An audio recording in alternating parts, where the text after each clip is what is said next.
Blood Dawn by John Robin. Read by Paul Inman, author of Ageless. Opening. The fail thread is the most important. It is forever changing, one thread immediately before the weaver. The beginning and the end of the cloth do not matter, only the one thread where creation or destruction is happening with each pass of the shuttle. It is the weaver's heartbeat, the place where everything can change in an instant, for good or ill. Reflections on Weaving from a Leviathan Scroll. Rena. As soon as the green-eyed noble arrived at her audition, Rena focused on the threads before her. Would he recognize her after all these years? Rena convinced herself he wouldn't. No one here would. The secrets of her past would remain hidden. She ignored the bead of sweat on her temple and the painful ache on her shoulder lump, thinking only about the imaginary colors she saw, colors that told her which treadle to step on next. Red, green, black, white, red, green, green, white. Pride in her work, in the endless call of the patterns, created the perfect escape for her.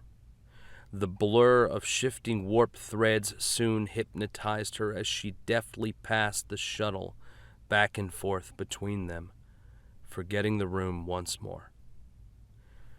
She blurred her eyes, the imaginary guiding colors glowing like little fires of 7 different hues. The Valayan loom she wove on was an intricate device, regarded by most as useless because it was hopelessly complex. It was made by a technology now forgotten, a relic in collectors' homes, and this machine had belonged to Rena's mother. Yet, when Rena came before it, she knew what to do. She merely set the warp threads into the harness spools, then opened her mind to the colors. The colors were always there, begging to be expressed. There was no planning involved. It always worked. Her gift had been secret.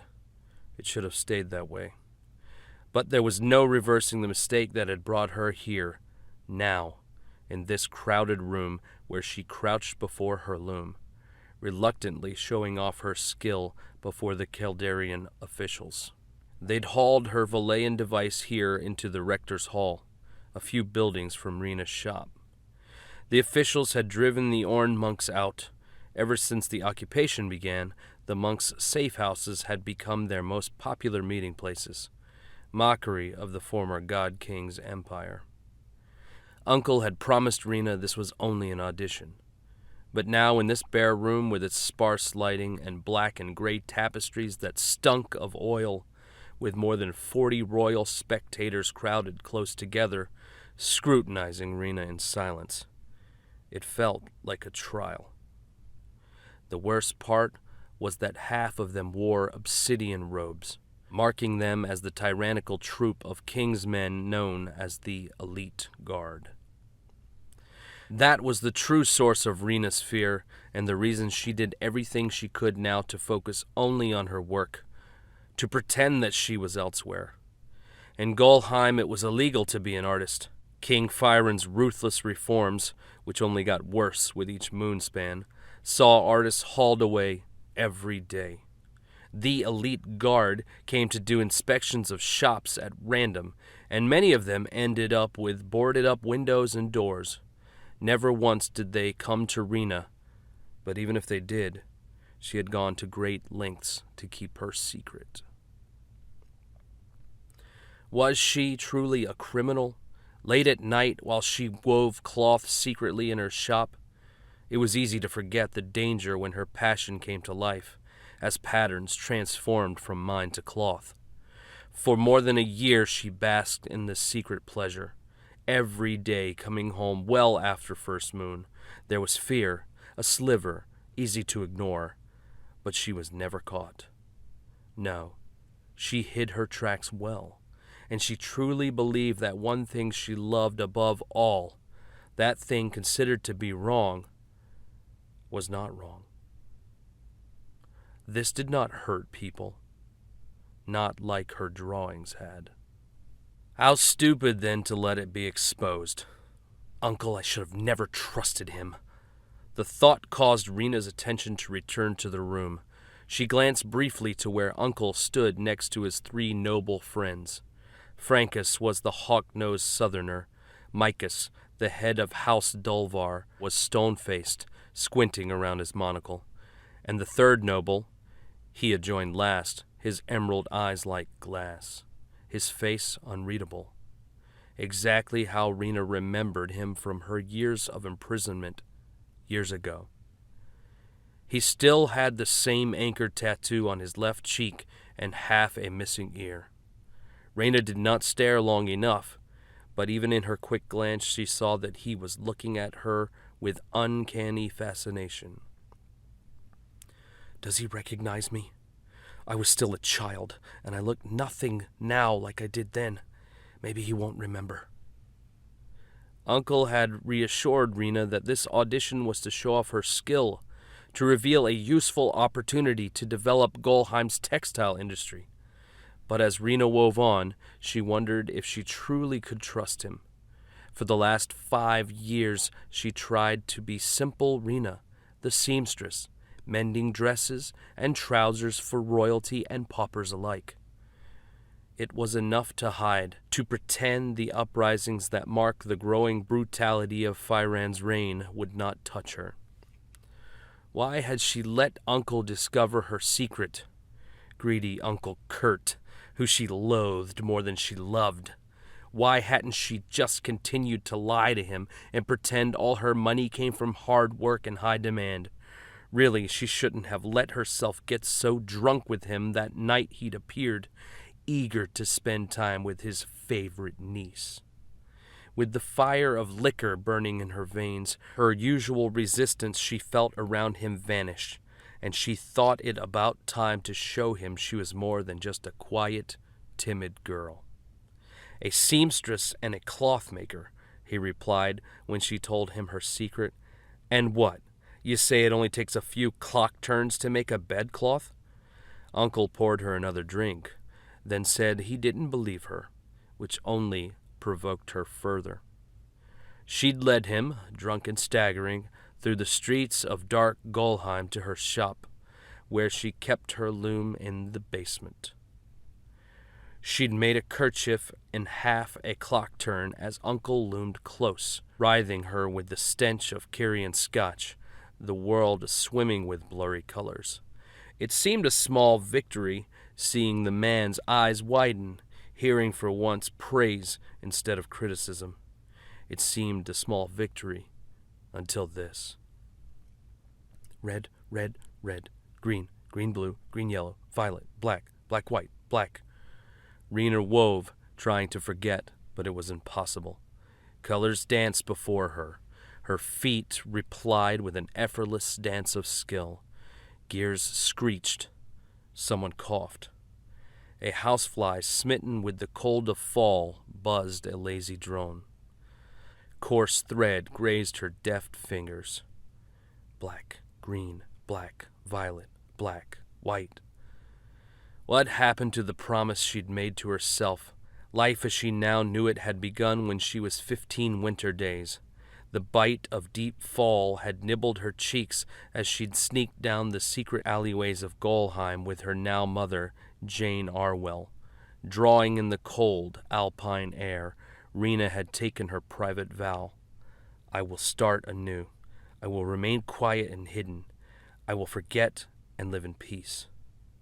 In those first days, she'd hidden in the basement of House Arwell's old Burt estate, where Jane's antique hand loom had first drawn her attention.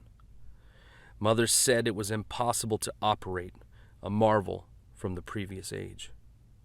Yet, it seemed to call to Rena, an urge she could not resist. Just like the time when she was only a girl. when she had done the drawings that had caused such destruction for her. "It won't be the same. I will do something good with my art this time." That was her promise. As she mastered the device, it was said none could master. "I'll keep it secret." Another promise, and the reason she'd taken the Valayan device in her seamstress shop. The reason she'd kept it hidden away and only went down to weave cloth at night. Effortlessly her fabrics came together, and it was easy to sell it as Alvarian cloth. No one will suspect. A rationalization. It had worked just fine. Mother had asked no questions, and her customers loved her. Rena grew wealthy and helped mend the debts of House Arwell, the least she could do for the woman who had come and rescued her from the labor camp, the woman who had given her a new life. It could have stayed that way. It should have stayed that way. What have I done? The Caldarian officials had at least granted her request that she send for her brother, Manwyn, though only because he was a soldier in the King's Legion. With Manwyn came Skippy, one of her closest friends and favorite visitors during her workdays. They'd both slipped in when she was halfway through her work. Manwyn, in his silk blue trousers and elaborate black vest, the one with the golden serpent, and Skippy, in his rags, shifting his weight between his good leg and his bad. Violet, green, blue, violet, green, white, green. Rena's heartbeat sped up. The cloth was almost finished. It was an arm span by an arm span, large enough to swaddle an infant. Even this size, sold as Alvarian cloth, it would have earned her 10 days' wages as a seamstress. A glimpse at the Valayan clock that hung on a nearby wall showed her she'd now been working for nearly one clock turn, but it felt like mere clock ticks. How many times had she worked well past second moon in her attic, thinking it was not even first? The end was near again, and Rena grew excited, almost enough to forget her fear. She nearly had a smile on her face. For a wonderful moment, her world became threads and colors. She felt the cloth, swirling with something like liquid that reached out and caressed her skin, reached deeper even, into her heart, setting her belly astir with something like the patter of 1,000 little feet. The cloth became alive. It breathed, and her breath became it. Her skin rushed with fire and ice, and her nipples pebbled. Yes. Yes. Done. Rena stopped, threads falling from her fingers. She sagged in her chair, her vision blurred. Her shoulders slumped.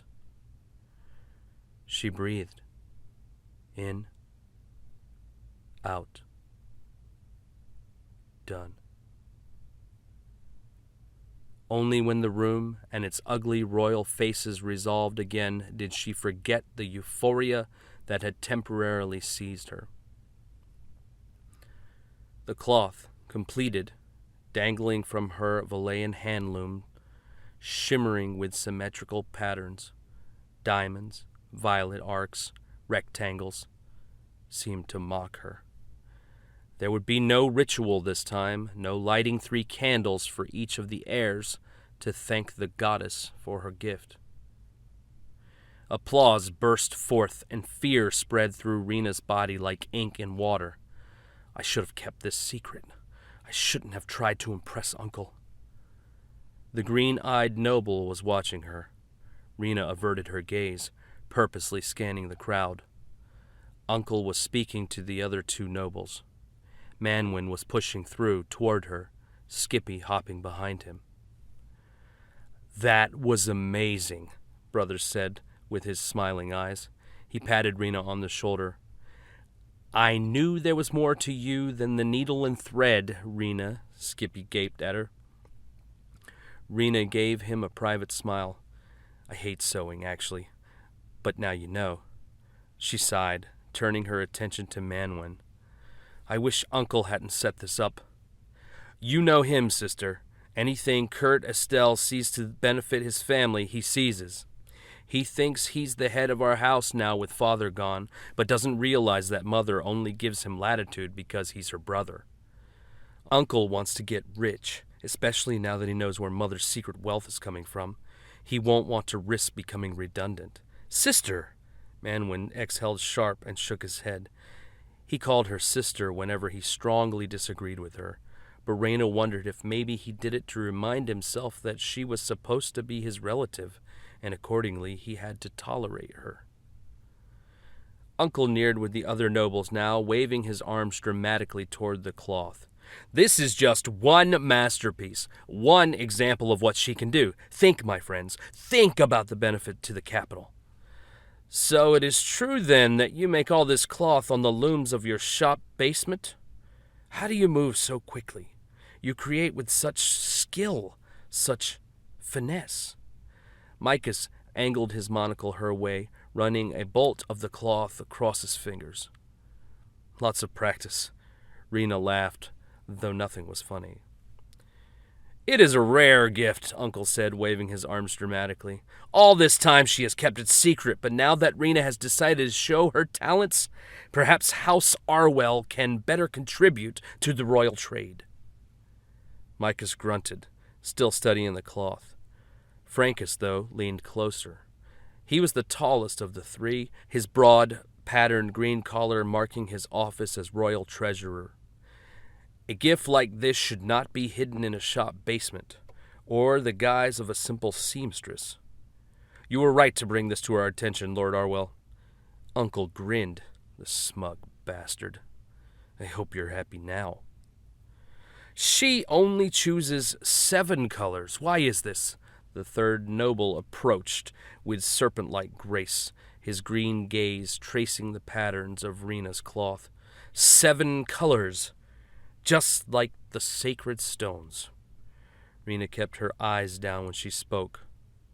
I like those colors. The unnamed noble came closer, looking at Rena curiously. It does not do for this girl to work in a shop basement. No. The man smirked, obscuring the tip of his anchor tattoo. Perhaps she will be more productive if we were to find her better quarters. Uncle nodded frantically. Of course, Inquisitor, of course. Inquisitor. Rena eyed the man, remembering the times he came to the labor camps, walking with the guards and inspecting the prisoners. She'd seen him so many times and was sure he'd seen her, but every time she'd been crowded shoulder to shoulder with other prisoners.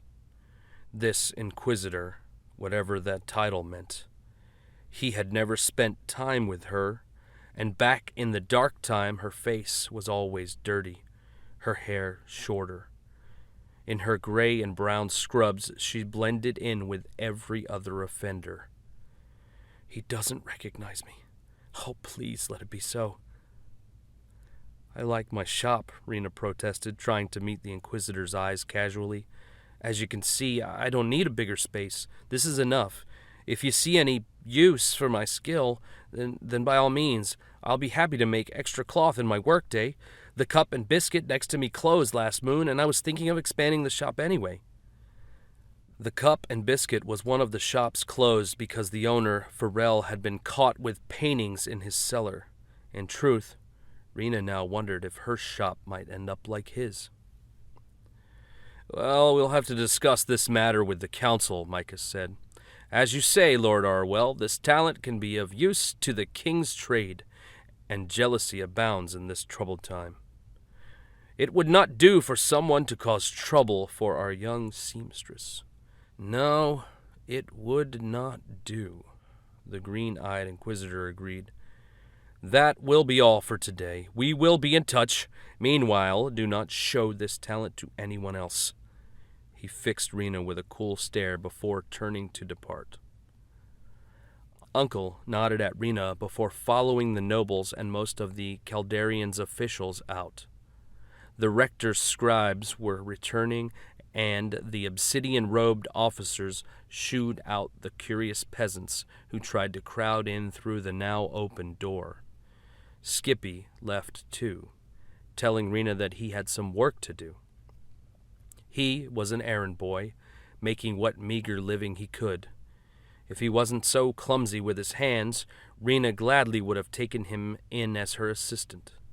Rena watched the crowd thin, thinking the Inquisitor's words of Uncle's promise. Would they have arrested her now if they thought her guilty of practicing a form of artistry? Was it possible they were merely waiting? "They think you're brilliant, Rena," Manwin said, pulling her from her brooding. Rena tried to smile. "And now they won't forget," she said. "This is trouble. Uncle is always causing trouble." "Not so angry, sister. You know he wants to help our house. Ever since Father died, he's seen it as his role to look out for our interest. You've been hiding that talent of yours all these years, and he sees a way to do something better with it."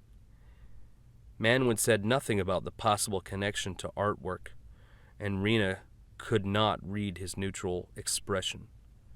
Did he worry too? "He's going to cause trouble." Rena glared at the doorway Uncle had left through. "There's no trouble. We'll be rich. Those men all sit on the High Council and will soon turn your gift into a coveted good that will bring wealth to Gulheim. We might even become one of the head houses." "You see the good in everything, brother. And you see the bad in everything. Stop worrying." Rena got up, cutting free the cloth she'd made and bunching it up so she could get it out of the room quickly. "Mother will hear about this, I'm certain." "Mother will be proud," Manwin said. Rena held her bundle of cloth close, studying her brother. Manwin had always been close, the closest person she had in her life, even though he was not her brother by blood. Could she trust him with her secret? The one thing she'd never revealed to anyone? Now was not the time to be alone, especially if something were to happen to her. "Are you able to come home with me?" she asked. "I need a warm bath and my drawing pad. Then I'd like to talk to you privately." "You can do that," Manwin said. "I have to go to the barracks. The squadron leaders are having a meeting. Apparently, Captain Fay arrived this morning with important news about the skirmishes in the south." "Please come," Rena insisted. "I would like to speak to you before I sleep. Something important that must not wait." "Something I should have told you long ago. Yes, Manwin, if I can't trust you, then I can't trust anyone." "Of course, sister. But you might want to light a candle. You know how these meetings go sometimes." "I won't sleep until you come." Manwin left, leaving Rena with her cloth. Against the plain tapestries of the monks of Orn, her cloth might have been blasphemy to the brown-robed men who returned with their books and boxes. But the monks showed no signs of what they thought. They never did. The monks believed in logic and in simplicity as a path to enlightenment, and scorned all things elaborate. Rena tried to bunch up the cloth as small as she could, but even folded up, it was impossible to hide the brilliant patterns that stood out on even the smallest of surfaces. Fortunately, 2 of her errand girls appeared, come to haul the Valayan loom and her things back to the shop, rescuing Rena from having to haul the intricate cloth down Cobble Way. She put the bundle down on the table and crossed the floor, keeping her eyes down. A monk gave her the customary blessings of departure, and she politely interlaced thumb and forefingers to indicate the eternal rings. The chill fall air filled her lungs as soon as she left the room. A restless wind flapped her skirts and curled under her petticoats as she hurried back to the estate Oldbert. And for the first time, in a long time, she felt unsafe walking down the street she'd walked with ease for the last 5 years. You've listened to the opening of Blood Dawn by John Robin. read by Paul Inman, the author of Ageless.